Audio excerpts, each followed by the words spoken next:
Irmãos, a nossa mensagem agora, ela será transmitida posteriormente no canal da igreja no YouTube.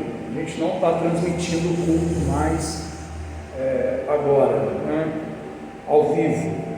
E aí depois, durante a semana, a gente vai disponibilizar a mensagem lá no canal da igreja no YouTube, como eu já mandei no canal, mas para quem não conhece, Igreja Batista Redenção JF. A gente vai estar, a partir de agora, disponibilizando somente a mensagem lá no YouTube, tá bom? Irmãos, hoje é o dia da ceia, né? Todo primeiro domingo do mês a gente tem esse costume, e no final a gente vai estar cumprindo essa ordenança do Senhor. O texto que nós vamos ler hoje está em João, capítulo 8, na verdade no capítulo 7, versículo 53, a gente vai estar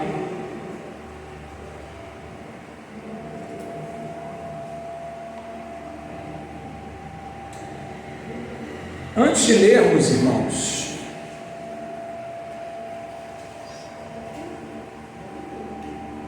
e entrarmos na mensagem,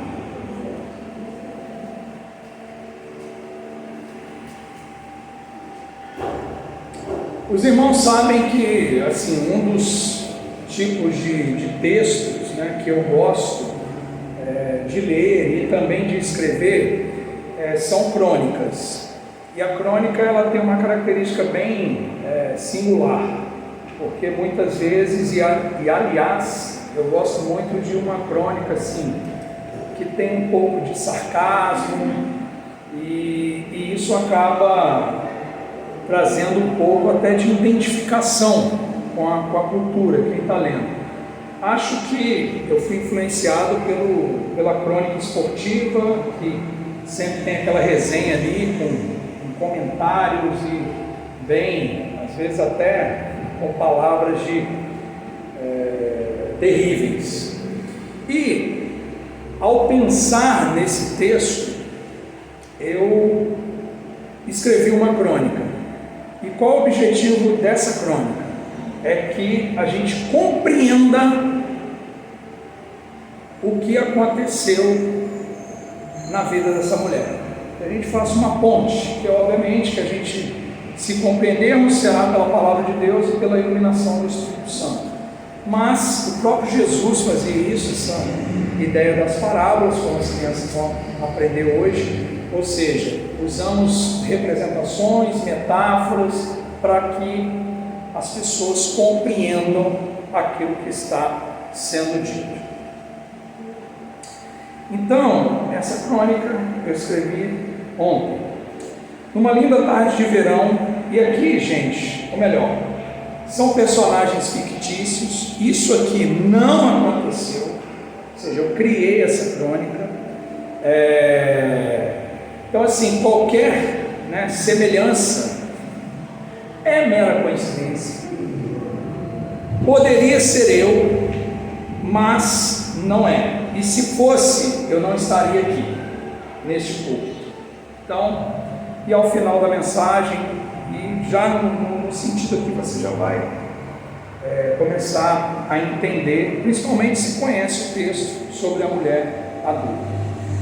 Numa linda tarde de verão, Agenor, após uma semana turbulenta de tarefas de trabalho,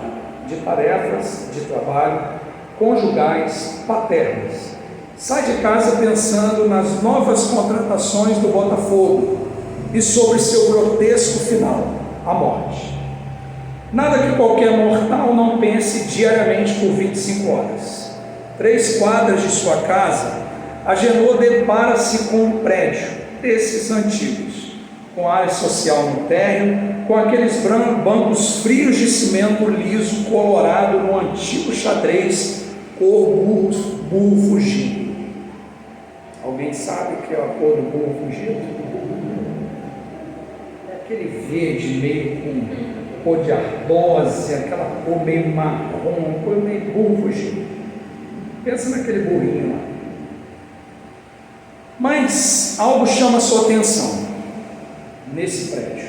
Ali estão umas 20 pessoas entre diálogos e cães. Ele para e, em segundos, uma senhora de 60 e poucos anos, com 3 cachorros, o chama para entrar, dizendo: ei, entre, estamos falando sobre direitos humanos. Aliás, todo domingo, 16 horas, tratamos sobre algum tema importante para a sociedade. Agenor entra entre gente e cães, assenta-se no gelado banco, apesar do verão. Começa a ouvir atentamente um homem franzino citando Robespierre e a Revolução Francesa. Passado 10 minutos, o franzino começa a associar política e religião e política. Gargalhadas amareladas de tabaco e brancas de dentes de chiclete Clórax são percebidas por Agenor. Estranho, mas é como se o franzino, num paradoxo tentador, tentasse cristianizar uma ideologia e nacionalizar a outra. Agenor, que já leu suas meia dúzia de artigos e livros, começa a ponderar, mas tranquilo, pois tem 2 graduações e já é um doutor. Naquela percepção óbvia, Agenor percebe que a reunião está terminando. E nesse exato momento que ele olha para a esquerda e vê uma conhecida se aproximando. É a mãe de um amigo da escola do seu filho. Engraçado, há 2 dias eu cumprimentei na reunião de pais, pensa Agenor. Ela é Gleice, 35 anos, mediana, rosto fino, robusta, com óculos, que demonstra certa intelectualidade. Alguém me diga quem criou esse sinônimo de óculos e intelectualidade. O óculos não, mas a ausência dele é a primeira tentação de Agenor. Imagine ela sem. Geise chega, séria, senta-se ao lado de Agenor e ele questiona: mora aqui? Ela apenas acena com a cabeça, indicando que sim. Nesse mesmo momento, Robespierre, o franzino, recebe um violão e com 2 notas apenas dedilha uma música que, salvo engano, é do Titãs, Desejo que você tenha quem amar, do Frejá. Estranhamente, para Agenor, Gleice, com Y, encosta sua cabeça em seu ombro e ele sente aquele frio na espinha, e como se seus pés estivessem involuntariamente quentes para levantar. Mas no mesmo momento, uma das suas mãos está fazendo cafuné no redemoinho da couraça cabeluda de Gleice. Internamente, Agenor questiona: ela que deitou no meu ombro primeiro, ou eu que comecei o cafuné? 1 minuto depois, ou 30, todos vão embora para os seus apês, e os 2 se veem abraçados, e Agenor tem a sensação que estão cobertos por um longo lençol branco, mas não, eles estão no mesmo banco gelado do antigo prédio. Ali, entre adrenalina e suor, eles fazem sexo. Mesmo na catarse do expurgo de uma paixão, Agenor decide não concluir o que ele começou naquele banco. E eles desgrudam-se e despedem-se. Como homem, Agenor pensa: bom, preciso de um lugar para que eu termine o que eu comecei. E como se estivesse, já que conseguiu a proeza de não deixar nela, como se estivesse no seu banheiro, ele segue ávido na busca de um local. Encontra amplos banheiros do condomínio. Nesse momento, ao entrar no masculino, alguém entra após e o questiona: nunca te vi aqui. Qual é o seu apartamento? Agenor faz uma cara de paisagem e vai para o banheiro feminino. Mas no banheiro feminino tem uma janela pequena que fica ao lado da guarita do porteiro. Agenor indaga: tem porteiro? Ao estender seu olhar, ele também descobre que a guarita fica de frente para os bancos gelados. Instantaneamente brota o mítico frio na espinha. A essa altura, Agenor já abandonou o desejo de expurgo e rapidamente, olhando no relógio, percebe que já são quase 18 horas e que de fato a tarde caiu. Ao sair do banheiro feminino, já visualizando a saída do prédio, Agenor dá de cara com Gleice, acompanhada, não de seu marido, mas de sua guru. Gleice é muito religiosa, mística, e logo bateu no apê de sua guru para contar o que acabara de acontecer. Ela, com um meio sorriso no rosto, aproximou-se com sua guru por trás, meio que de lado. Agenor, chocado, pensa. Ela contou, o porteiro viu. Pobre Agenor, até esse momento nem sabia das câmeras de segurança e havia se esquecido de quem era. Na primeira aproximação de Gleice, ele vira-se rapidamente em 180 graus e de cara com Gleice e sua guru. Ele pensa: estou em transe, sei lá, essa mulher é toda mística, como posso me virar e dar de cara com ela de novo? Na iminência de sair do prédio, e já numa vergonha avassaladora, Agenor corre para o fundo do prédio e depara-se com um muro baixo, mas cheio de cacos de vidro colados no cimento. Ele volta correndo e, antes de passar pelos bancos, ele encontra-se com sua psicóloga. Ela, com a voz suave de uma terapeuta, diz: Agenor, acalme-se, você apenas deu lugar ao seu desejo. Nem todo psicólogo diria isso. Agenor, mais uma vez, pensa, ela já sabe porque mora aqui. Pensa o agora empalecido, sem dizer uma palavra. A sua psicóloga, Agenor, corre novamente para o fundo do prédio, só que agora ele avança sobre os cacos, com um cabo de vassoura velha que estava encostada no muro, e sai da sua alcatraz, aquela antiga prisão. Ali, atrás do prédio, tem um morrinho. Agenor assenta-se, como que instantaneamente 2 jovens assentam-se ao seu lado, e um deles diz: pastor, abram-se as cortinas da moral, da ética, e Agenor lembra-se de quem é: marido, pai, bem empregado, pastor. Agenor, sussurrando, diz: opa. O outro jovem, que outrora fora ajudado pelo pastor por seu problema com drogas, diz: pastor, eu nunca mais ouço um conselho seu. Está vendo esse pedaço de pau na minha mão? Ele vai entrar na sua cara se um dia você falar comigo qualquer coisa.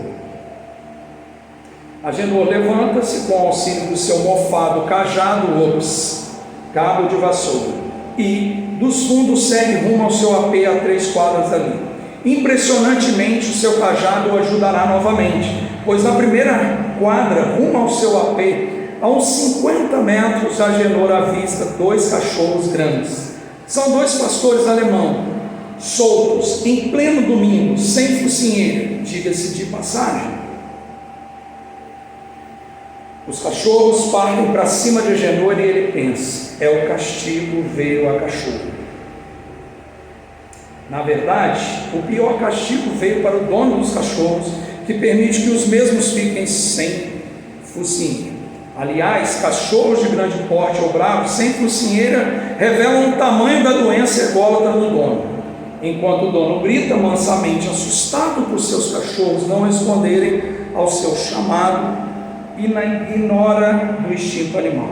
Agenor empunha seu cajado, cabo de vassoura, defende-se dos cachorros, sem feri-los ou ser ferido.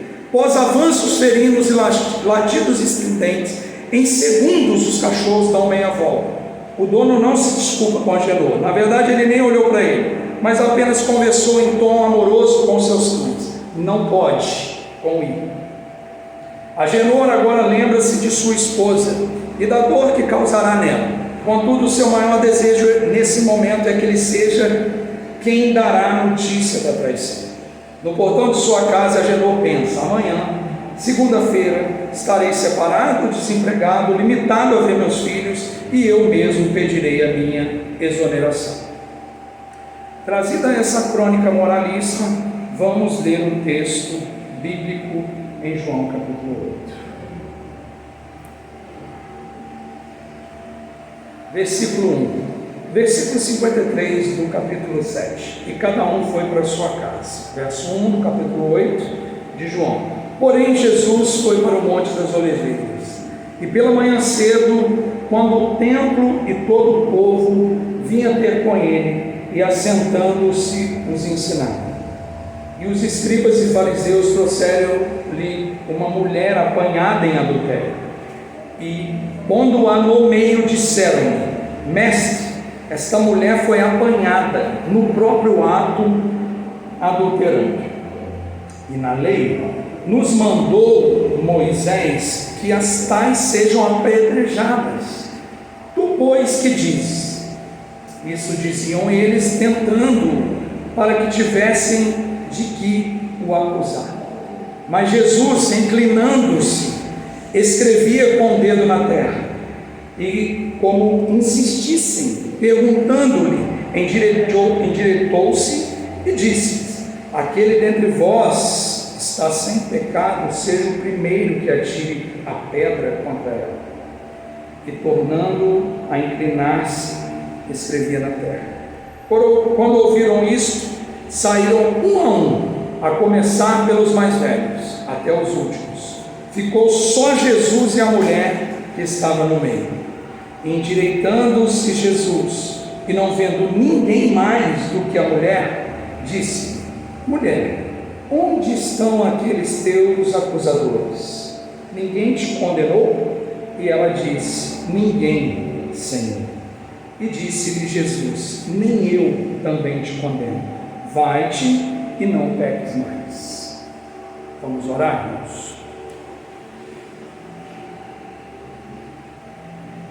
Senhor, em nome de Jesus, mais uma vez, oramos juntos aqui e pedimos ao Teu Espírito Santo que ilumine, Deus, as nossas mentes, para que possamos, Deus, compreender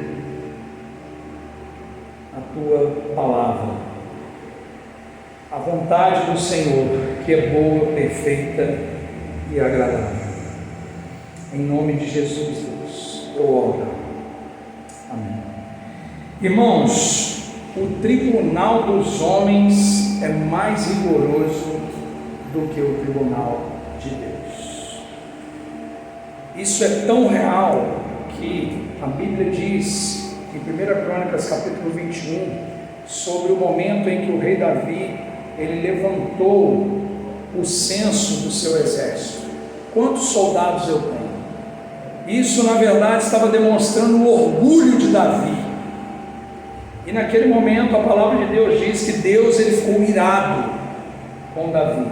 E ele enviou um anjo que, no primeiro momento, 70.000 pessoas morreram. E naquele momento, salta aos nossos olhos o texto, onde Davi, ele, em primeiro lugar, ele assume a sua responsabilidade. Ele diz assim: foi eu quem pequei. Essas ovelhas não fizeram absolutamente nada. Mas, nesse mesmo momento, ele disse assim: eu prefiro cair nas mãos de Deus do que na mão dos homens. No tribunal dos homens, nós vemos um Herodes no trono e um João Batista na prisão. No tribunal de Deus, mesmo um ladrão condenado à morte é salvo por Jesus Cristo na cruz, estando na mesma situação. No tribunal dos homens, José, mesmo inocente, vai para a prisão. E a mulher de Potifar, que é a considerada molestada, não. No tribunal dos homens, Jesus vai para a cruz e Barrabás é solto. No tribunal dos homens, essa mulher apanhada em adultério está para ser apedrejada.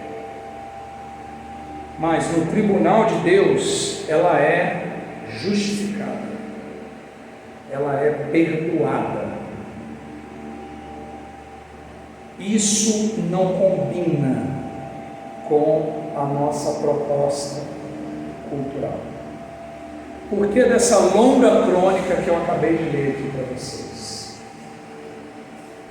Eu acho que hoje, além do adultério ser o principal Deus dos cristãos num sentido contrário de condenação, ou seja, se uma pessoa comete adultério, ela merece a morte, ela merece ser colocada para fora. Mas o adultério de um pastor, e aqui ninguém está dizendo, irmãos, que isso deve ser feito, e a gente vai ver isso obviamente no texto, que não é essa a proposta, e nem um encorajamento, mas hoje eu entendo que o que iria gerar mais escândalo na nossa cultura seria exatamente isso. Então eu tentei de todas as formas colocar um outro personagem, mas eu não consegui. E é exatamente assim que a mulher era vista naquele tempo, ou seja, a pior situação, tanto que nós podemos fazer indagações, aonde estava o homem que ela foi apanhada em adultério? Na verdade, o próprio texto já responde isso para nós, porque o texto diz que na verdade esses homens, esses escribas e fariseus, esses doutores da lei, tinham uma proposta, era tentar Jesus, era tentar Deus. E nesse sentido, isso já é algo que salta também numa aplicação prática para nós. Quando nós não entendemos a palavra de Deus, nós tentamos a Deus. Nós tentamos a Deus. Nós desafiamos Deus. Nós localizamos Deus. Nós colocamos Deus na parede, com falas do tipo: Senhor, se o Senhor não fizer, o Senhor não é Deus. Senhor, eu quero uma vida independente, eu não quero que ninguém diga se eu estou errado ou se eu estou certo, eu sei o que eu estou fazendo. Tanto que os 10 mandamentos, quando falam sobre o primeiro mandamento, que nós devemos adorar a Deus sobre todas as coisas, que nós não devemos construir ou levantar no nosso coração, em primeiro lugar, nenhum ídolo que venha a ser colocado no lugar de Deus. E aí, logo depois, o texto, se você ver os 10 mandamentos, você vai perceber isso, diz assim: não tomarás o nome do Senhor teu Deus em vão. Por quê? Porque quando você coloca Deus na parede, quando você tenta Deus, quando você ignora a vontade prescritiva de Deus que está na palavra, quando você ignora a Trindade, é exatamente isso que você está fazendo. Você está levando o nome de Deus em vão, você está citando o nome de Deus em vão. Por quê? Porque ele não é um ídolo. Um ídolo é manipulado, um ídolo é colocado, um ídolo é trazido. Deus não é um ídolo, Deus é o eu sou, como a gente viu aqui na semana passada. Então perceba que a palavra de Deus, ela se completa. Então a intenção dessas pessoas, desses líderes, era tentar Jesus. Então possivelmente por isso não levaram o outro rapaz. Eles não estavam nem preocupados se a mulher seria apedrejada. A preocupação deles era unicamente tentar Deus. E nesse sentido, irmãos, a Bíblia diz em João capítulo 7, versículo 24: julgai segundo a reta verdade. Nós devemos julgar segundo a verdade, mas isso não significa que o meu humor deve mudar e partirmos para uma condenação legalista, porque se fizermos isso, vamos estar citando o nome de Deus em vão, porque fizemos dele um ídolo. Nós temos a palavra de Deus para nos orientar. Esse texto, irmãos, é um texto ele é um texto polêmico ao longo da história, porque alguns comentaristas vão dizer que ele não estava nos documentos antigos. Outros vão dizer que, e por quê? Que na verdade isso foi alguma coisa ditada por João e não escrita por ele. Mas outros comentaristas vão dizer que não. Inclusive, um dos principais teólogos da fé cristã, que é Agostinho, ele chega a dizer que na verdade muitos queriam retirar esse texto justamente para não mostrar a absolvição da mulher. Perceba como a figura feminina era vista.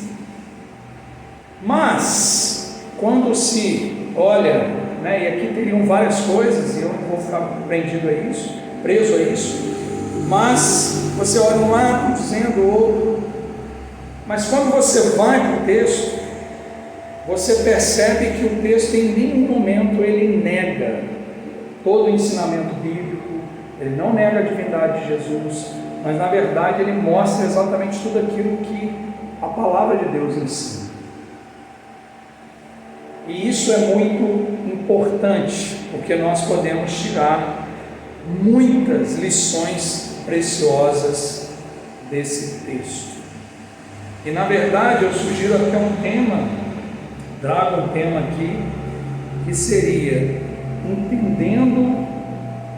recebendo o perdão de Deus para compreender o perdão que eu devo ao próximo. Compreendendo o perdão de Deus para entender o perdão que eu devo ao próximo. Dito isso, irmãos, falando de forma mais prática, em primeiro lugar, nós vemos a dolorosa condição da acusada. O que estava acontecendo, era a festa dos tabernáculos.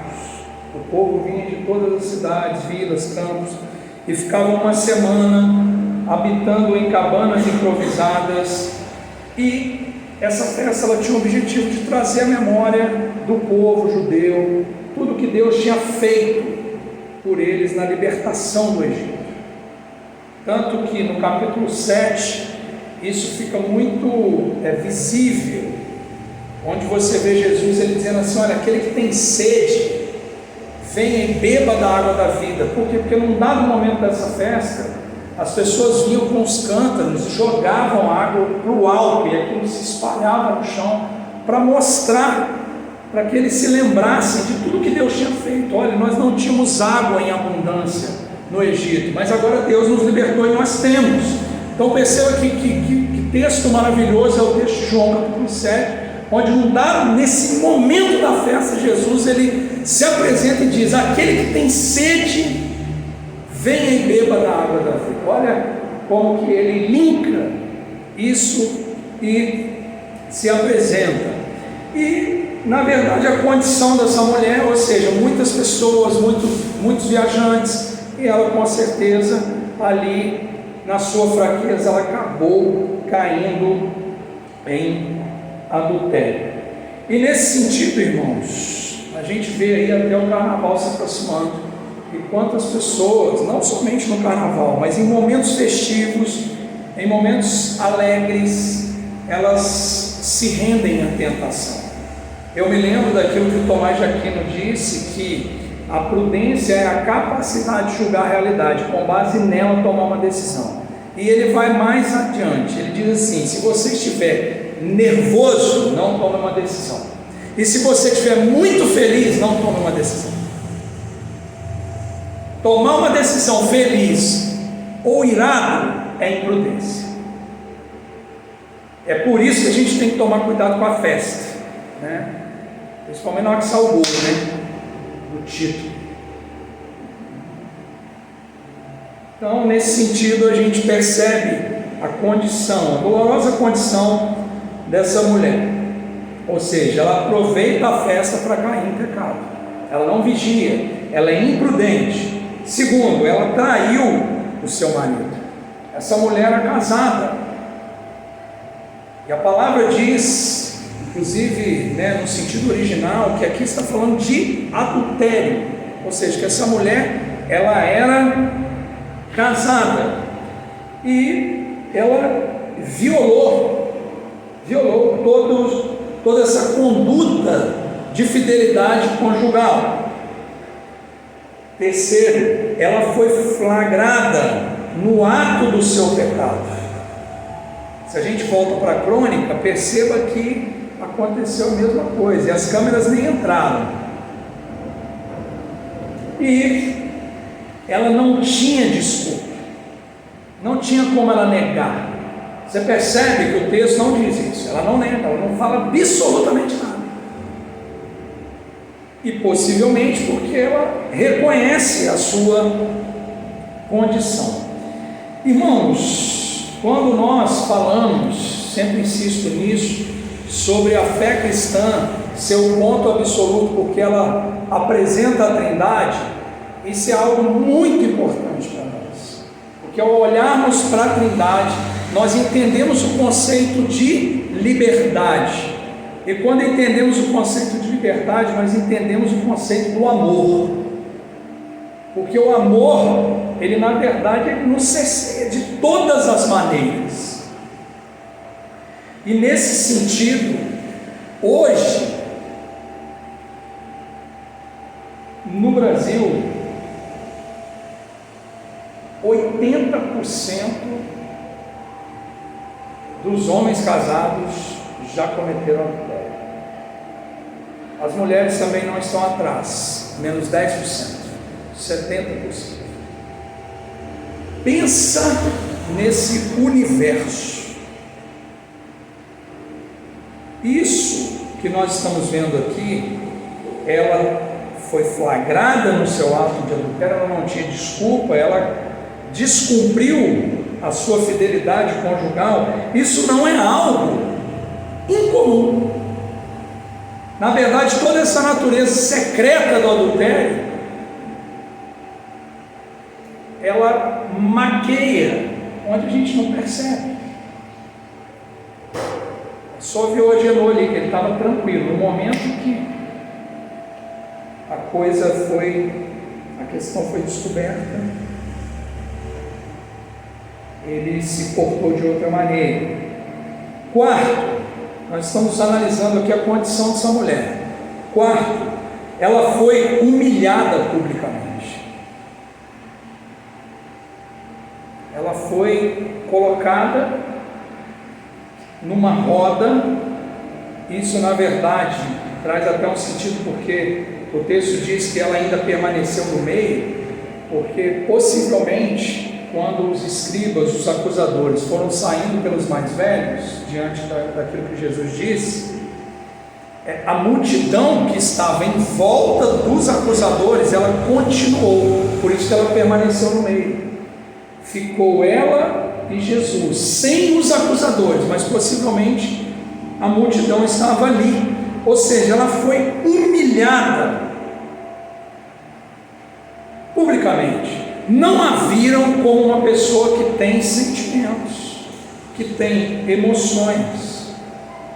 Colocaram ela num lugar público, diante de uma multidão, no opróbrio, ou seja, no extremo da humilhação. Esmagaram ela emocionalmente, tanto que ela não disse uma palavra e ela não ousou levantar o rosto. Na condição dessa mulher, em quinto lugar, ela cometeu um pecado possível de morte. A lei de Moisés previa a morte para o homem e a mulher colhidos no ato de adultério. Levítico capítulo 20, versículo 10. A lei estabelecia a pena de apedrejamento para ambos. Deuteronômio capítulo 22, versículo 23 e 24. Para ambos. A gente só vê uma pessoa. No tribunal da lei, ela estava condenada. No tribunal dos religiosos, ela é acusada. No tribunal da opinião pública, ela é condenada como uma ninguém. E no tribunal da consciência, ela é condenada também, pois ela não se defende. Ela era a própria figura da miséria, completamente indefesa, completamente exposta. diante da guarita, diante das câmeras, diante de todos, diante dos membros, ela está ali, numa condição de humilhação. Esse é o estado dessa mulher nesses 5 pontos. Agora, num segundo momento, a gente percebe o que? A inclemência dos acusadores. Se você olhar no capítulo 7, era a festa em Jerusalém, os escribas e fariseus estavam cheios de inveja de Jesus. João capítulo 7, versículo 19, diz que eles queriam matá-lo. Prenderam. João capítulo 7, versículo 30 e 31. Mandaram os guardas prendê-lo. 7:32. E no verso 7:47 de João, os guardas, na verdade, eles voltam extasiados pelo que eles acabaram de ouvir. E isso deixa os doutores e os fariseus ainda mais irados. Ou seja, a multidão se dispersa, como a gente vê aqui em João capítulo 7, versículo 53, cada um foi para a sua casa, mas os doutores da lei, eles continuam, os escribas, os fariseus, eles continuam e eles têm essa postura. E como que a gente definiria essa postura dos doutores da lei, dos fariseus, dos legalistas, dos moralistas, que só estão para um lado do pêndulo, como nós já ensinamos aqui? Ou você está no moralismo, ou você está no pragmatismo, e o Evangelho está no centro, apontando para nós os nossos erros legalistas e os nossos erros pragmáticos. Mas esses homens legalistas, moralistas, que, como o próprio Jesus diz, que eles atavam fardos pesados às pessoas que eles não moviam com o dedo, eles não encostavam, porque consideravam essas pessoas indignas, não dignas da graça de Deus. Então essa conduta dos acusadores, em primeiro lugar, ela é grosseira. Eles usam a autoridade para condenar e não para restaurar.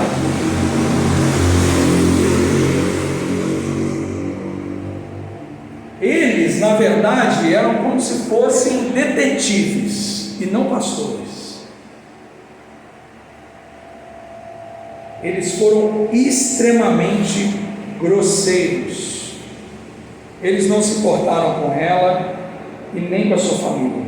Era apenas uma peça que se mexia ali no jogo contra Jesus. João capítulo 7. Matem Jesus, prendam Jesus, que ódio de Jesus. Então vamos achar que pegamos, vamos lá, vamos pegar essa peça, nós estamos contra Deus.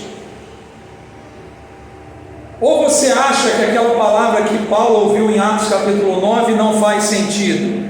Quando ele, ali naquela situação, já completamente cego, ao ser encontrado por Jesus no caminho de Damasco, e Jesus diz para ele assim: dura coisa, Paulo, é você ir contra milhões. Na verdade, o que esses homens estavam fazendo é ir contra os aguilhões, ir contra a autoridade máxima, a autoridade perfeita, a autoridade gloriosa que é Jesus. Eles queriam encontrar um motivo para acusarem e matarem Jesus. E aí eles intentaram 3 coisas contra ele. Primeiro, tentaram jogar Jesus contra a lei de Moisés. Segundo, tentaram jogar Jesus contra a lei romana. Terceiro, tentaram jogar Jesus contra o povo. Então a conduta deles foi extremamente grosseira. Segundo, a conduta dos acusadores foi hipócrita. Hipocrisia é falar ou fazer alguma coisa e sentir outra. É por isso, irmãos, que Jesus ensina no Sermão do Monte, Mateus capítulo 5, as bem-aventuranças. É por isso que no capítulo 5 também, mas na carta do apóstolo Paulo aos Gálatas, ele fala sobre o fruto do Espírito. Hipocrisia é você sentar e eu falar assim: vem irmão, vem aqui na igreja, senta, né? Vamos. E na hora que você sai, fala: morre, desgraçado. Porque dentro de mim não é isso. E todos nós aqui somos hipócritas. Se não fôssemos, não precisaríamos de um Senhor assentado num chão de terra, escrevendo sabe lá se o que na areia. Nós não precisaríamos. Então a conduta dos acusadores foi hipócrita. A gente vê vários sinais de hipocrisia. Em primeiro lugar, eles professaram grande zelo e relevância, reverência pela lei. Eles pareciam ser os guardiões do oráculo. Uma coisa que nós pastores precisamos fazer é desconstruir essa imagem de oráculo, de perfeito, de santo, porque nós não somos.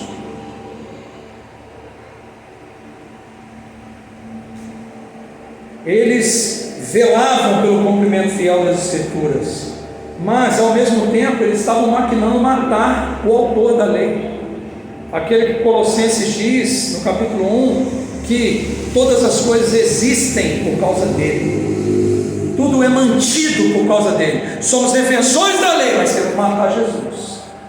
Defendemos a lei, mas queremos prender Jesus. Quanta incoerência, meus irmãos! Por isso eles zombaram de Deus, desrespeitaram a lei que pareciam defender. Em segundo lugar, eles professavam grande preocupação pela moralidade privada e pública. Apresentaram-se como defensores da família, gente que não pode permitir o erro. O adultério é de fato um atentado contra Deus, o cônjuge, os filhos, o corpo, a igreja. Inclusive na crônica isso está presente. Mas eles não eram zelosos da família. Por quê? Porque a intenção deles era matar Jesus. Em terceiro lugar, eles demonstram grande respeito para com Cristo. Eles o chamaram de mestre, de rabi, enquanto o coração queria matar Jesus. Hipócritas. Mateus capítulo 14, Jesus diz: raça de víboras, legalistas. Em quarto lugar, eles professaram estar numa grande dificuldade, ansiosos por luz e ajuda. Eles não estavam interessados na mulher, nem na lei, nem na moralidade pública. Eles estavam cheios, não pelo zelo, pelo cumprimento da lei, eles estavam cheios de inveja por Cristo. Inveja.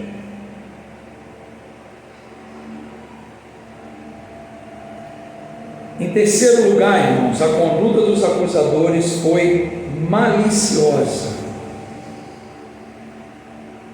A malícia dos escribas e fariseus pode ser demonstrada por 4 aspectos. Em primeiro lugar, eles não se importavam com a vida da mulher. João capítulo 8, verso 3 ao 5. Eles expuseram essa mulher a uma situação de vergonha pública. Queriam eliminá-la como um objeto descartável. Não havia amor. Em segundo lugar, eles usam a lei para tentar Jesus. Versículo 5. O propósito deles é tentar Jesus. Fazem da lei uma isca, uma armadilha. E na verdade, irmãos, Satanás ele também usa a palavra de Deus para tentar. E muitas vezes a gente também usa a palavra de Deus para tentar. Muitas vezes a gente usa a realidade para tentar. Você tem tempo para fazer tudo, mas você não tem tempo para ir na igreja. Você tem tempo para fazer tudo, mas você não tem tempo de se preocupar com seus irmãos.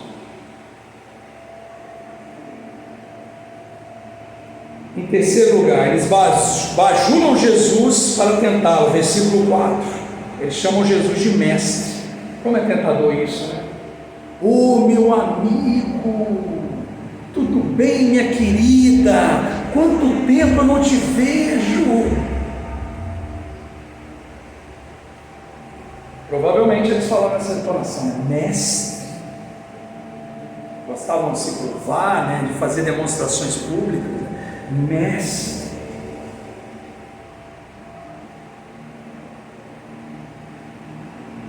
Em quarto lugar, eles persistiram no mesmo erro, verso 7.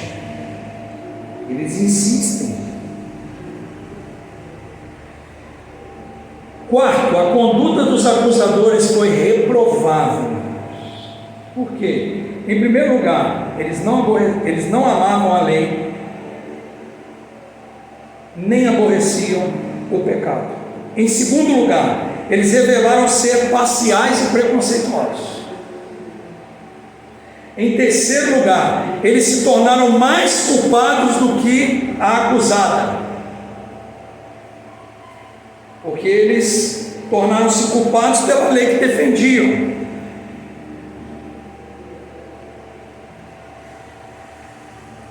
Agora, visto todo esse contexto de quem eram esses acusadores, nós precisamos, num terceiro momento, perceber a misericórdia do advogado. Em primeiro lugar, Jesus demonstra que só o homem que está livre de pecado tem o direito de exercer juízo sobre a falta dos outros.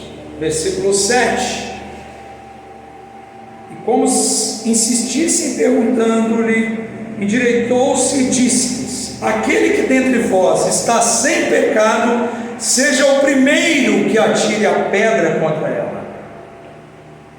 Ele traz para ele evoca, ele mostra, fala: eu sou Deus, eu tenho essa condição. Mas o texto diz que nós devemos julgar, de João 7,24, nós devemos julgar segundo a reta verdade. Sim, nós devemos, mas com mansidão, com misericórdia, chorando, como diz as bem-aventuranças, como propõe os frutos do Espírito, e não apontando para mim, mas apontando para Jesus, porque só Ele tem condições de fazer isso. Jesus, inclusive, Ele chega a dizer que na mesma medida que nós julgarmos, nós seremos julgados. E isso você não pode ir contra, mesmo que você esteja esbravejando a palavra de Deus. Julgue segundo a reta verdade. Ele alertou sobre esse perigo de nós retirarmos o cisco que está no nosso olho, a trave que temos em nossos olhos. Muitas vezes nós exigimos dos outros aquilo que nós não praticamos. Somos intolerantes com os outros, mas complacentes com nós mesmos.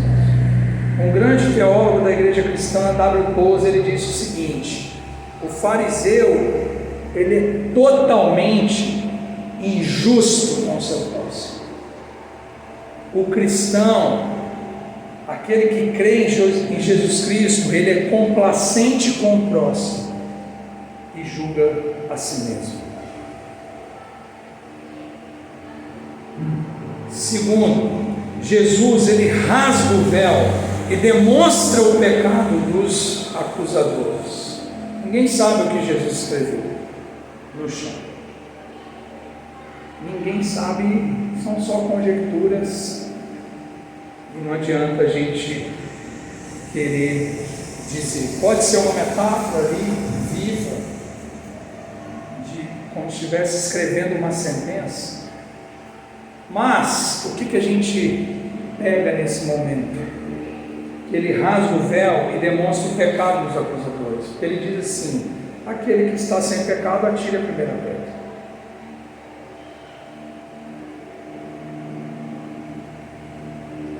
Jesus, ele não esmaga, destrói a lei. Em primeiro lugar, Jesus, ele valoriza a lei, ele expõe a gravidade do pecado. Versículo 7. Mas ele ama o pecador para restaurá-lo. E com o seu silêncio e poucas palavras, Jesus ele ensinou 3 verdades profundas. Primeiro, a lei é santa, o pecado é maligno e o seu amor pelos pecadores é infinito. Em segundo lugar, Jesus não expõe os próprios acusadores ao opróbrio, como eles fizeram com a mulher. Ele faz diferente deles que expuseram a mulher. Jesus, ele conhecia os pensamentos, ele sabia do plano abominável deles. Jesus, ele poderia ter exposto como eles fizeram, cada um dos pecados, dos vários. Ele poderia ter feito isso, mas ele não fez como eles. Ele disse: aquele que está sem pecado. Em terceiro lugar, Jesus age com misericórdia à mulher. Ele não veio para condenar, mas ele veio para salvar. Ele veio buscar e salvar o que se havia perdido. Em quarto lugar, irmão, Jesus ele restaura a dignidade da mulher. E aqui nós caminhamos para o final. Em primeiro lugar, Jesus ele não diminuiu a gravidade do pecado. Isso é muito claro. Ele não disse que ela era inocente, porque ele disse: eu também não te condeno, então vai e não peques mais. Você pecou, mas vai e não faça isso novamente. E ele não tratou isso de forma leviana, ele levou a sério. Ele não mandou para casa como se nada tivesse acontecido. Então ele não diminuiu a gravidade. Em segundo lugar, Jesus não a condena, antes a perdoa. Por quê? Porque ele tem condições morais de perdoar pecado. Em terceiro lugar, Jesus a encorajou. Ele disse: vai, volta à vida, não fique carregando os seus traumas, recalques e culpa. Ela vai livre e perdoada. Em quarto lugar, Jesus a exorta a não voltar ao pecado. Não peque mais. Veja a diferença daquele que é perfeito, daquele que é único e daquele que criou todas as coisas. Essa é a diferença. E o que a gente aprende nisso aqui também? Que os mais santos são os mais misericordiosos. São os que menos falam palavras de maldição, são os que menos viram a cara, são os que menos não atendem o telefone, atravessam a calçada, são os que menos cancelam as pessoas, são os que menos atam fardos pesados na vida das pessoas. Os mais santos são os mais misericordiosos. E aqui eu encerro, irmãos, e a gente já vai para a ceia. Se você foi julgado, sentenciado, condenado no tribunal da consciência, da lei e da opinião pública, se você está coberto de humilhação, levante a cabeça, porque você hoje está diante do tribunal da misericórdia. E no tribunal da misericórdia, todos nós estamos como aquela mulher. Estamos como aquela metáfora, aquela visão metafórica de Zacarias, o profeta, onde ele vê Josué com as vestes sujas, com a cabeça baixa, e ali o Senhor troca as vestes de Josué. Josué não mexe um músculo, porque Efésios diz que todos nós estávamos mortos em nossos delitos e pecados. Você está diante do tribunal da misericórdia, ainda que todos o acusem e humilhem você, Ainda que a multidão olhe para você com ar de condenação, saiba que Jesus ama você. E hoje pode perdoar seus pecados e dar a você a vida eterna. Aquela mulher, irmãos, naquela condição, é o retrato da nossa miséria. O pastor Agenor é o retrato da nossa miséria. Mas Jesus Cristo, Ele não é um retrato, Ele é a vida. João 6 diz que Ele é o pão da vida. João 6, Ele mesmo diz: aquele que comer do meu corpo, aquele que beber do meu sangue, terá a vida eterna. Eu preciso ser o CEO de uma empresa, eu preciso ser o melhor no que eu faço? Não. Eu preciso de Jesus Cristo na minha vida. E quando Ele disse: aquele que come o pão, come a minha carne, bebe do meu sangue, Ele está dizendo: é aquele que crê no tribunal da misericórdia. Por isso eu trouxe essa crônica ao pensar nesse texto. Como você trataria o Agenor? Sem conhecer o final da história que você acabou de ouvir. Provavelmente, a forma que você trataria o Agenor seria a forma que você trataria a mulher adulta. Bem-aventurados os misericordiosos. Felizes os misericordiosos, diz o Sermão do Monte em Mateus capítulo 5, porque esses alcançarão misericórdia. Creia em Jesus Cristo, igreja. Creia na mensagem de Jesus. É essa mensagem que salvará o pecador perdido. Você consegue imaginar a condição dessa mulher? Traumas, como todos nós carregamos pelo nosso passado, exposta publicamente, mas ela está diante do tribunal da misericórdia. E no tribunal da misericórdia, um inocente morre e os culpados são absolvidos pela justiça dele, que é perfeita. Amém, meus irmãos? Queria convidar aqui o pessoal do departamento de louvor, convidar os irmãos que vão estar distribuindo os elementos. E diante dessa mensagem, enquanto o Rafael dedica uma canção, eu queria que você, se desejasse, curvasse a sua cabeça e meditasse em tudo que você acabou de ouvir. Talvez tenha algo